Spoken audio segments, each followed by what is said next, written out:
জেলার ময়নাগুড়ি ব্লকের মধ্যে শালিবাড়ি মহান সংঘের পক্ষ থেকে এই প্রথমবার শনি পুজো করা হলো।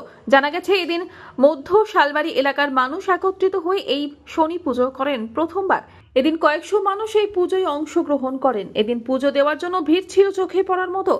এ বিষয়ে মহান সংঘের সভাপতি মানু রায় প্রধান বলেন, আমরা এবছর প্রথম এই শনি পুজোর আয়োজন করেছি। তবে প্রথম বছরে যেভাবে আমরা সাড়া পেয়েছি, আগামী দিনে প্রত্যেক বছর আমরা এই শনি পুজো করব। আমাদের অনুষ্ঠান হওয়ার কথা ছিল, তবে বৃষ্টির কারণে অনুষ্ঠান বন্ধ হয়ে যায়। পাশাপাশি আমাদের গ্রামের মানুষ যেভাবে সাড়া দিয়েছে, আগামী দিনে আমরা বড় অনুষ্ঠানের আয়োজন করব।